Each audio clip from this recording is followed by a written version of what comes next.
Hey guys, warm welcome to all of an Afraz the academy. और आज का यह video class 10 science chapter second acid base and salt का part 2 है। तो स्टार्ट करते हैं।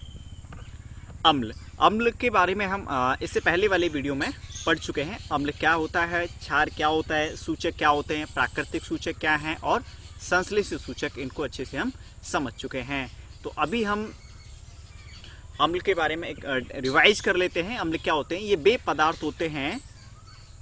अम्ल क्या है? बे पदार्थ होते हैं जो स्वाद में कैसे होते हैं? स्वाद में खट्टे होते हैं, है ना। और नीले लिटमस को क्या कर देते हैं? लाल कर देते हैं।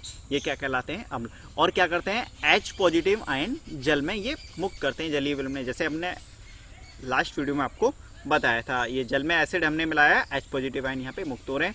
ये ट्रिक भी हमने आपको बता दी थी, अनीला। तो अनीला क्या होता है? अम्ल नीले लिटमस को लाल कर देता है। तो इस तरह से आपको ये चीज़ें समझ में आ जाएंगी बहुत ही अच्छे से। अभी क्या करते हैं ना, अभी आप देखो यहाँ पे ये क्या है, सब नेचुरल सोर्स है जिससे हमें अम्ल मिलता है, एसिड। यहाँ पे एप्पल जूस, ठीक है ना, एप्पल है, एप्पल का जूस होता है। ये आपका विनेगर है यानी सिरका, ठीक है ना, ये आपका सिरका है, ठीक है। इसमें एसिटिक एसिड होता है। ये आपका लेमन है और इसमें क्या होता है? सिट्रिक एसिड होता है। ये आपका टोमेटो है, ये लेमन नींबू है, टमाटर है, आपके ये अंगूर हैं और ये इमली है ना, इमली खट्टे मीठे बेर तो इसमें क्या होता है? इमली में टार्टरिक एसिड होता है।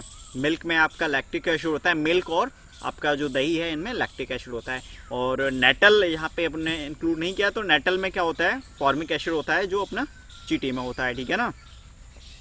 फॉर्मिक एसिड होता है इसमें, ये तो फॉर्मिक एसिड होता है नेटल में, ये अपने को ध्यान रखना है। फॉर्मिक एसिड, ठीक है। चीटी है, मधुमक्खी है, इन सब में फॉर्मिक एसिड। तो ये क्या है? सोर्स हैं, नेचुरल सोर्स हैं एसिड के।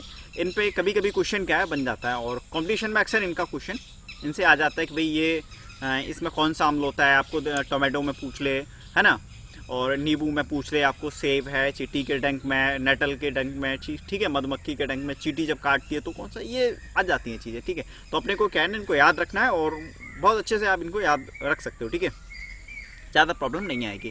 तो अपन क्या करते हैं, आगे बढ़ते हैं थोड़ा सा। अम्ल के रासायनिक गुण क्या होते हैं, है ना।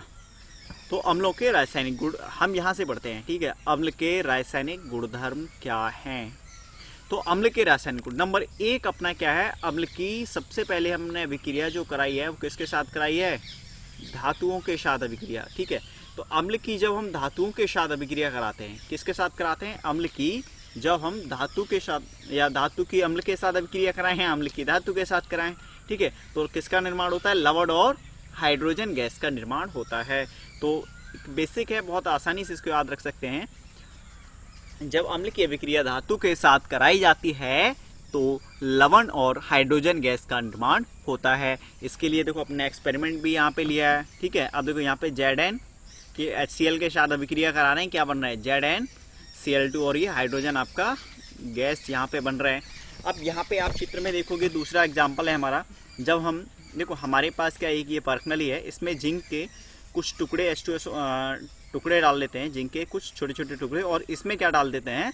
डायल्यूट तनु H2SO4 जब हम इसमें डालते हैं, ठीक है, तो क्या होता है? ये जो जिंक के टुकड़े हैं ना, ये जो जिंक के टुकड़े हैं Zn के, वो किसके साथ रिएक्ट करते हैं?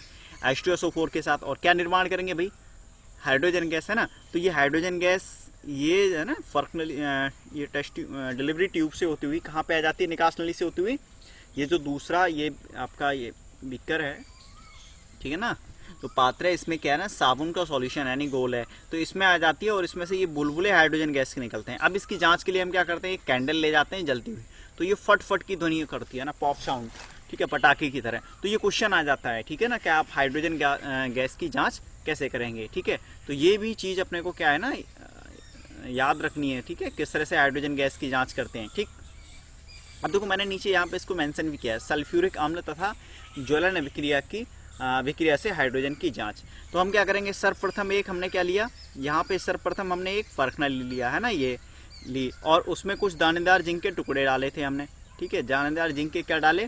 टुकड़े डाल दिए, ये नीचे आपको दिख रहा है, ठीक है। और थोड़ा सा उसमें सल्फ्यूरिक अम्ल हमने डाल दिया, ये सल्फ्यूरिक अम्ल डाल दिया है, ठीक है, ये आपको दिख रहा है यहाँ पे। तो परक नली में एक और परक नली में से एक प्रवाह नली यानी जो प्रवाह निकास नली है उसको साबुन के जो विलयन है ये वाला इसमें डाल देते हैं। तो होता क्या है, जब सल्फ्यूरिक अम्ल जिंक के साथ अभिक्रिया करता है तो हाइड्रोजन गैस के बुलबुले उठते हैं और जो प्रवाह नली से प्रवाह नली के द्वारा कहाँ जाते हैं, साबुन के विलयन में, ठीक है। और फिर साबुन के विलयन से बुलबुले ऊपर उठते हैं और जब हम उसके सामने क्या ले जाते हैं, जलती हुई मोमबत्ती ले जाते हैं तो फट फट की आवाज होती है। इस तरह से हमें पता चल जाता है कि हाइड्रोजन गैस है भैया, क्योंकि हाइड्रोजन गैस पॉप साउंड करती है, फट फट की ध्वनि करती है। तो हाइड्रोजन गैस को पहचानना कितना आसान है ना। अब हाइड्रोजन गैस पहचान सकते हो आसानी से। अब बात करते हैं हम आगे, है ना, ये आपको क्लियर हो गया होगा। अब लवण क्या होता है, देखो यहीं पे मैंने कहा ना, जब हम धातु की अभिक्रिया अम्ल के साथ कराते हैं या अम्ल की अभिक्रिया धातु के साथ कराते हैं तो किसका निर्माण होता है, लवण और हाइड्रोजन गैस का निर्माण होता है। तो लवण क्या है यहाँ पे, ठीक है ना, हम अम्ल को पहले पढ़ चुके हैं, क्षार को भी समझ चुके हैं, ठीक है ना, थोड़ा थोड़ा।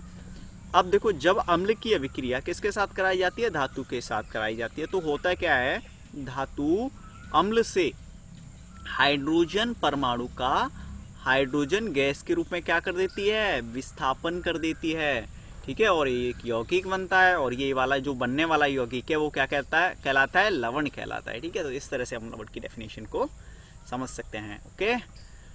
अब बढ़ते हैं आगे। अम्ल की धातु कार्बोनेट या धातु हाइड्रोजन कार्बोनेट के साथ अभिक्रिया, ठीक है ना। अब देखो जब अम्ल की हम डेफिनेशन आपको याद हो ही जाएगी, हम इस पे आते हैं, ठीक है। देखो जब अम्ल की अभिक्रिया किसके साथ कराएं, धातु कार्बोनेट या धातु बाई कार्बोनेट यानी हाइड्रोजन कार्बोनेट के साथ कराते हैं तो लवण, जल और कार्बन डाइऑक्साइड का निर्माण होता है, ठीक है। अब देखो ये क्या है, सोडियम कार्बोनेट है, ठीक है ना। हम इसमें क्या है, ये जो बर्तन है इसमें क्या है, HCl है, इससे हमने इसकी रिएक्शन कराई, क्या बन रहा है, ये NaCl, नमक बन रहा है ना, ये क्या बन रहा है, नमक बन रहा है, ठीक है। यहाँ पे अपन क्या लेंगे, 2HCl ले लेंगे तो NaCl नमक बन गया ये, ठीक है। और ये आपका जल और कार्बन डाइऑक्साइड गैस का निर्माण हो गया, ठीक है। तो उम्मीद करता हूँ आपको ये समझ में आ चुका होगा, ठीक है। तो ये क्या है, बहुत ही बेसिक है, ठीक है। यानी अम्ल की धातु कार्बोनेट या धातु हाइड्रोजन कार्बोनेट के साथ जब भी हम अभिक्रिया कराते हैं तो क्या बनता है, लवण, जल और कार्बन डाइऑक्साइड बनता है। आप इस एग्जाम्पल से इसको समझ सकते हैं, ठीक है।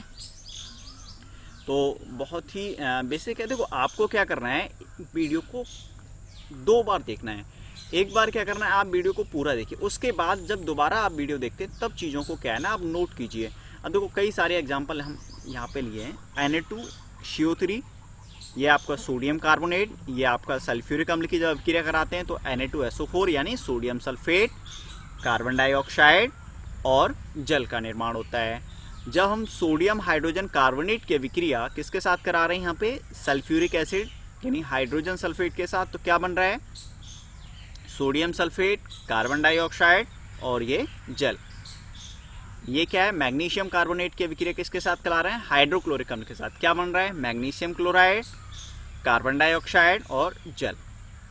यहाँ पे मैग्नीशियम हाइड्रोजन कार्बोनेट या मैग्नीशियम बाइकार्बोनेट, तो इसकी अभिक्रिया हम हाइड्रोक्लोरिक अम्ल के साथ करा रहे हैं, मैग्नीशियम क्लोराइड, कार्बन डाइऑक्साइड और जल। ऐसे ही सोडियम हाइड्रोजन कार्बोनेट की अभिक्रिया हम HCl के साथ कराते हैं हाइड्रोक्लोरिक अम्ल के साथ, तो सोडियम क्लोराइड बनता है, कार्बन डाइऑक्साइड और जल का निर्माण होता है। तो बेसिकली क्या है कि जब भी हम कार्बोनेट या बाइकार्बोनेट, ठीक है, जब भी हम धातु कार्बोनेट या धातु बाइकार्बोनेट की अभिक्रिया अम्ल के साथ कराते हैं तो लवण, जल और कार्बन डाइऑक्साइड गैस का निर्माण होता है, ठीक है। तो बहुत आसानी से हम इसको याद कर सकते हैं और इससे क्वेश्चन भी आपका बोर्ड एग्जाम में बनता है। अब अम्ल की क्षारक के साथ अभिक्रिया, देखो अम्ल की क्षारक के साथ अभिक्रिया, जब भी आप अम्ल की अभिक्रिया किसके साथ कराओगे, क्षारक के साथ, तो ये क्या है ना, अम्ल और क्षारक परस्पर अभिक्रिया करते हैं और एक दूसरे के प्रभाव को क्या कर देते हैं, नष्ट कर देते हैं, ठीक है। और लवण और जल का निर्माण करते हैं, किसका निर्माण करते हैं, लवण और जल का निर्माण ये करते हैं, किसका निर्माण करते हैं, लवण और जल का निर्माण करते हैं, ठीक है। आपको बहुत अच्छे से क्लियर समझ में आएगा। देखो लवण और जल का निर्माण करते हैं, इसलिए इस अभिक्रिया को हम क्या कहते हैं, उदासीनीकरण अभिक्रिया। यानी जब भी हम एसिड की रिएक्शन किसके साथ कराते हैं, बेस के साथ कराते हैं, तो H पॉजिटिव और OH नेगेटिव आपस में क्या करते हैं, रिएक्ट करते हैं, एक दूसरे को क्या कर देते हैं, डिस्ट्रॉय कर देते हैं। यानी एसिड क्या करता है, बेस को डिस्ट्रॉय कर देता है। क्या बनता है, जैसे HCl ने NaOH की अभिक्रिया कराई तो दोनों ने एक दूसरे को डिस्ट्रॉय किया, क्या बना, NaCl साल्ट और जल। यानी जब भी हम क्या करते हैं, अम्ल की अभिक्रिया क्षारक के साथ कराते हैं तो ये दोनों परस्पर एक दूसरे अभिक्रिया करके एक दूसरे के प्रभाव को समाप्त कर देते हैं, ठीक है, और लवण और जल का निर्माण करते हैं। इसलिए हम इस अभिक्रिया को क्या करते हैं, उदासीनीकरण अभिक्रिया, क्योंकि इन्होंने एक दूसरे का जो प्रभाव है फक्त उसको समाप्त कर दिया, तो इसको हम क्या कहते हैं, उदासीनीकरण अभिक्रिया। एग्जाम में काफी आती है, उदासीनीकरण अभिक्रिया के नाम से क्वेश्चन आता है, ठीक है। उदासीनीकरण अभिक्रिया किसे कहते हैं, तो आप सिंपल से कहते हो कि जब अम्ल की अभिक्रिया क्षार के साथ होती है तो अम्ल और क्षार एक दूसरे के प्रभाव को क्या कर देते हैं, समाप्त कर देते हैं, ठीक है।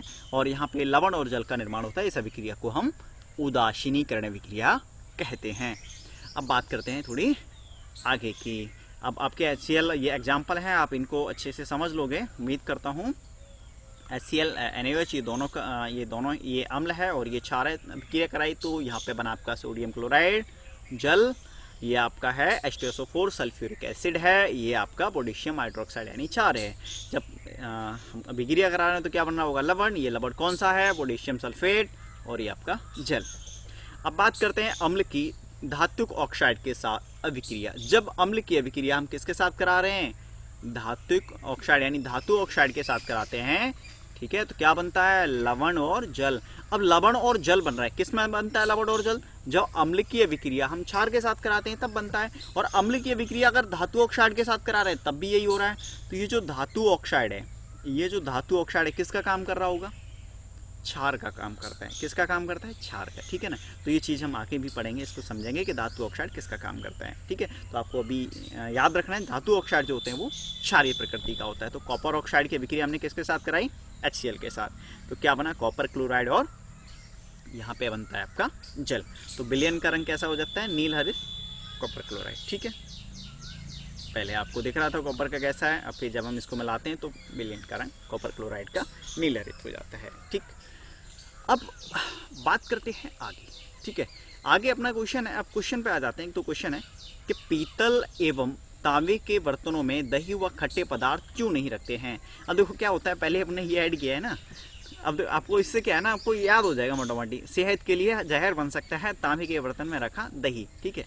अब देखो होता क्या है, जब भी हम तांबे पीतल के बर्तन में अगर इनको रखते हैं खट्टे पदार्थ, तो खट्टे पदार्थों में क्या होता है, अम्ल, और ये जो, ठीक है, ये जो खट्टे पदार्थों में अम्ल होता है, ये क्या करते हैं, उससे बर्तन से रिएक्शन करते हैं, जिस भी बर्तन में तांबे के बर्तन या पीतल के बर्तन में रखते हैं, जिससे क्या बनता है, खाद्य विषाक्तन बनता है, ठीक है, जहर बनता है, जो हमारे शरीर के लिए क्या होता है, बहुत ही हानिकारक होता है। इसलिए हम खट्टे पदार्थों को कभी भी पीतल व तांबे के बर्तनों में नहीं रखते हैं। और आप स्टूडेंट क्या है ना, आप अपनी माँ से पूछिए, ठीक है, आप अपने घर पे पूछेंगे माँ से तो वो आपको बताएंगी क्यों नहीं रखते हैं, ठीक है। तो आपको बहुत अच्छे से समझ में आ जाएगा ये। अब देखो यहाँ पे है, पीतल एवं तांबे के बर्तनों में दही एवं खट्टे पदार्थ नहीं रखने चाहिए क्योंकि खट्टे पदार्थों में अम्ल होता है, और हम जानते हैं अम्ल क्या करते हैं, धातुओं से क्रिया करता है ना। और यदि हम पीतल व तांबे के बर्तनों में दही व खट्टे पदार्थ रखते हैं तो क्या होगा, खाद्य विषाक्तन बनेगा, जो हमारे लिए क्या है, हानिकारक होता है। तो ये चीज़ को अपने को ध्यान रखना है, ठीक है। तो अब इस वीडियो में अपन इतना ही करते हैं। अब क्या है, क्षारक है वो अपन नेक्स्ट वीडियो में कवर करेंगे, ठीक है। इस टॉपिक को समझेंगे, क्षारक क्या होता है, इससे आगे की चीज़ें जो हैं। तो अगर आपको वीडियो पसंद आए तो लाइक कीजिए, कमेंट कीजिए, अगर नहीं भी पसंद आया तो आप डिसलाइक कीजिए, ठीक है। आपको कौन सा टॉपिक इस वीडियो में बहुत अच्छा लगा, ठीक है, आपको क्या अच्छे से समझ में आया, आप मेरे को कमेंट बॉक्स में लिखिए। यदि आपको नहीं समझ में आया तो आप मेरे को कमेंट बॉक्स में लिखिए, जिससे हम नेक्स्ट वीडियो में आपको उसको समझा सकें, ठीक है। और अगर आपने अभी तक चैनल को सब्सक्राइब नहीं किया है तो आप हमारे चैनल को सब्सक्राइब कर लें, ये आपका ही चैनल है, ठीक है। आपको बोर्ड एग्जाम में अच्छे से अच्छे मार्क्स दिलाने के लिए हम आपके लिए वीडियो अपलोड कर रहे हैं, आपका ही चैनल है। चैनल को सब्सक्राइब कीजिए और बेल आइकन को प्रेस कीजिए, जिससे कि आपको आने वाले वीडियो का नोटिफिकेशन मिल जाए। तो मिलते हैं नेक्स्ट वीडियो में। जय हिंद।